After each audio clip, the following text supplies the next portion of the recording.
Today's a splendid day to get into Dwarf Fortress, so let's download the game. It's been some time that I haven't played, and let's dive into it. Okay, what is going on? Oh man, I really need to learn all these symbols to know what they mean. Okay, I just filtered the map, but I just can't see my cursor. Where's my cursor? I know I'm moving it around because the data is changing on the right, but where's my cursor? I can't see it. Where is it? Where's the cursor? Okay, what even is this? What does the white terrain mean? How do I actually start mining? What am I even looking at? What is this? Yeah, I'm gonna wait for the Steam release.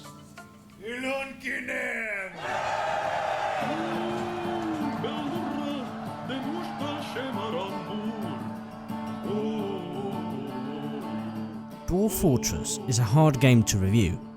On the one hand, I can be very general about it, like many reviews of it online, or on the other, I could go into very deep detail about everything you can do in the game, but that would take ages to successfully do, and we have very hardcore YouTubers already doing that. For the most part, Dwarf Fortress is a game to discover on your own, so let's talk about the experience of playing Dwarf Fortress instead. Today, we're looking at what Bay 12, the creators of the game, called the premium version, which is the one being sold on Steam. So here I am, tending to my plants like a good little dwarf. And you know, gardening is actually complex. You have to know about seeds, when to grow the plants, the seasons, proper fertilizers, humidity conditions, what items can you actually compost or not, and also a lot of trial and error. Plants will eventually die, and you have to buckle up and try again. To a degree, it feels like learning Dwarf Fortress. It's a game where you have to dedicate time to learning what you can and what you shouldn't do, and failing repeatedly until you get it right. Often cited as the most complex game in history, Dwarf Fortress has championed and kept that title for 2 decades already. In 2002, two brothers took the plunge to create a game that would simulate existence itself. With its release in 2006, it filled a gaming niche never covered before. Its basic graphics, lack of tutorials, and overwhelming mechanics and controls appealed to the most patient of players. And I'm talking about a level of patience that rivals Buckingham Palace's guards. Over the following years, the game kept growing with more updates, which added even more complexity. But there were 2 problems. Firstly, the game was being developed for free since release. It was a very generous move by the Bay 12 brothers, but it also meant a lack of monetary safety. There was also the problem that the game was not very good at attracting newer players because of its lack of accessibility. The eureka moment was when the decision to create a premium version of the game came along. This version would have updated graphics and controls, a tutorial and in-game help. It would also have a price tag, helping to fund future development. Thus, in 2019 this version was announced, and after some years of waiting, we finally have it available. As somebody who has tried multiple times to get into Dwarf Fortress in the past, this version is a blessing. If you're somebody who downloaded the classic version and couldn't seem to understand what was happening on the screen or had trouble with the controls, the premium version is the answer that you need. I always admired the dedicated player base of Dwarf Fortress and the stories that they came up with in their games, and I always felt unable to partake in similar adventures, and I'm pretty sure many players felt the same. Premium is the lifeline for Dwarf Fortress and is the future of the game to keep it alive and stocked with freshly recruited players. So what is this insane game?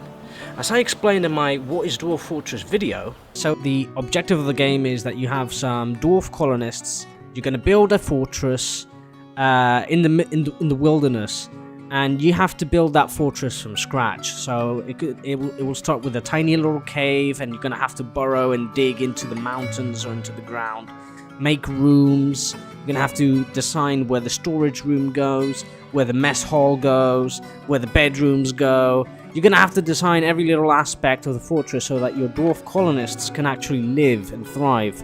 And on the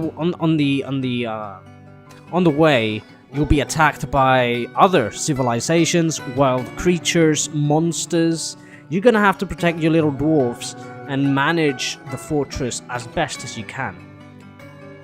And that is why what it says here, that remember, losing is fun, because you will lose a lot in this game. You will die a lot. It's almost like, and I hate saying this because it's a modern saying, but this is the Dark Souls of colony sim games.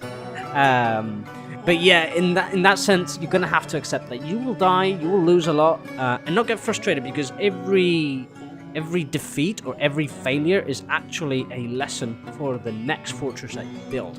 And a beautiful thing about this game is that the world is actually persistent. So whatever you do, it will keep on building and building up. So you might lose a fortress here and there, but on the same world you can just generate another fortress, another colony of dwarfs, try again, and you might even see the vestiges of your last games, which is really cool. So you could have a world that you play over lots of years, and you create your own stories of the world, and I mean, it's just crazy. This game is just insane. I mean, we're talking about a game that even has books on Amazon telling you how to play. It's amazing. It's basically a game with thousands of moving pieces, harmoniously moving all together and affecting each other in a very elegant way. The management of your colony is like having an ant farm, you know, like the one you had when you were little, and after the novelty wore off, you let them die. These are all dead. They died because they were incapable of digging a hole at ground level and insisted on carrying the seeds up this sharp cliff, but inevitably failed because the seeds would keep falling down, so they starved. Yeah. It sounds like a situation you could have in Dwarf Fortress, really. You get your tiny ants to work and provide all their needs, such as food, drinks, furniture, tools, etc. But it isn't as easy as pressing 2 buttons. Every action in the game is covered in layers of complexity and dependency. Providing food to your dwarfs is one of them. You have multiple possible sources, such as fishing, farming, or gathering, and each avenue of action has multiple requisites and problems to solve before the actions can take place. Making alcoholic drinks, for example, needs a still, which must be operated by one of your dwarves. That still needs to be built using materials you have picked up, but will also require a barrel and a bucket produced by a carpenter. It will also need access to clean water. Once all of that is set up, you still need to decide what raw materials will be used to ferment and make drinks. So you'll have to find out what plants and fruits are available around you and find out if they are even valid for making alcohol. It is pretty intricate and involved. There are also systems that regulate the temperature, wind, humidity, richness of the soil, the flow of water, the erosion of mountains, the spread of rainfall, pregnancy cycles, moon phases, the rate of growth of hamlets and urban centres, the proficiency of creatures at dozens of different life skills, the mood of those characters, their level of dehydration and hunger, the birth and life of every individual creature in the world, be it dwarf, man, elf, goblin, or were-giraffe, and yes, there are definitely were-giraffes in the game. Yeah, you get the point. It's got everything. Yeah, so how is the management aspect of the game? The simulation itself is rather impressive, you might say, but what about the important part of the game, management gameplay? And you would be in for a treat, I'd reply. Dwarf Fortress offers many possibilities to design your dwarf home of your dreams, from making underground passageways to building upwards in the form of impressive citadels. You can design a lot of different fortresses, all with their advantages or disadvantages, and experimentation and learning along the way is the name of the game. You'll have to get to know your dwarfs very carefully, since all of them are individually named with different personalities, ambitions, likes and dislikes, skills and relationships. You need to maximize your dwarfs' proficiencies and allocate the best jobs for each one of them, since there are some who are better miners than crafters or better cooks than farmers. And once you get your first production lines rolling, you'll start to see an organized society. A bookkeeper will manage and take count of the amount of materials and food you have. Your farmers will get better at planting and harvesting and will request the use of fertilizers to the dwarfs who produce them, which in turn will get better at their jobs too. Your expedition leader could turn into the king of the fortress and inaugurate the nobility. Groups of dwarfs of the same profession will gather together and form guilds where they can better instruct other dwarfs in their craft. Children will gain education and train for a certain task in the future. Your dwarfs can even trade with passing caravans and barter and trade their goods for much needed supplies or tools that are not produced in the fortress yet. It is your own tiny ant colony which you helped grow, and that is only the peaceful aspects of the game. Dwarf Fortress is commonly known for its unforgiving difficulty, and the premium edition of the game is no different. Many events can happen from time to time and affect the peaceful life of your dwarfs. You might get raided by goblins or get your gates smashed down by trolls. You can suffer severe cases of depression, causing your dwarfs to go insane and kill themselves or kill others. You might even get a vampire roaming your halls, or an invasion from a nearby elf settlement which did not appreciate your cutting trees so close to them. There are 1,001 ways your fortress can fail and die off, and in every failure comes a lesson learned, a way of optimizing your next run and discovering new and exciting interactions between you and the game. For many of these threats, you'll need to prepare just in case, since you never know what could happen. Most of the time, you'll have to think about making your dwarfs' lives comfortable, producing weapons for self-defense, or designing good defensive walls and traps. But some events can catch you off guard. And that's where you'll go, losing is fun. I'll know what to do next time, and this knowledge builds up every time you let down your tiny and fragile virtual denizens.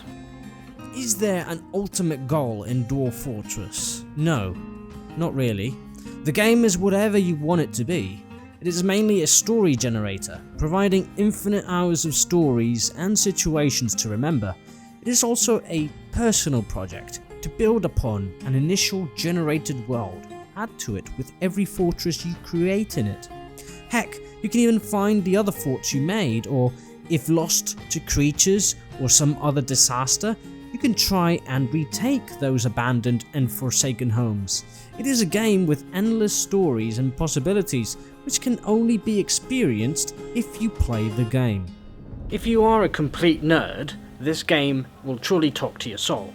It's as deep as a well and as wide as an ocean, and you could spend hundreds, if not thousands of hours just making your own little stories and revising them in the Legends mode, where you can read all the happenings and events of your world as if it were your personal little history book, which is super cool, I might add. Is Dwarf Fortress a recommended buy from me? It certainly is, but with caveats. It is certainly not for everybody.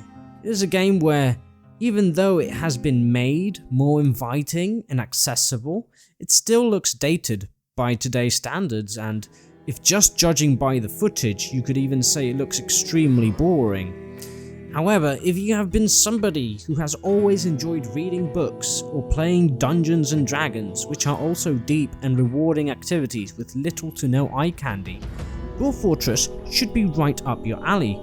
If in doubt, you could always try out the classic edition of the game, which is completely free on Bay 12's website. With YouTube, the wiki, and a lot of willingness, I might add, it should be easier nowadays to get into and try.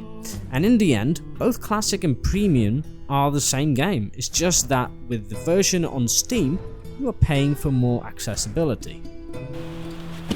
So in the end, you must remember Dwarf Fortress's motto of losing is fun. And it's fun to get fucked. Essentially, over and over again, and spend hours reading wikis and trying new things and buying more seeds and building a tiny greenhouse and replanting and measuring temperature and humidity levels and remembering that you don't have one of those fancy thermometers and spending money on one of them. And after months, seeing your basil die again and again and revising what went wrong and reading more books about it and suffering through social anxiety because you have to go talk to more experienced people. I just rather play Dwarf Fortress.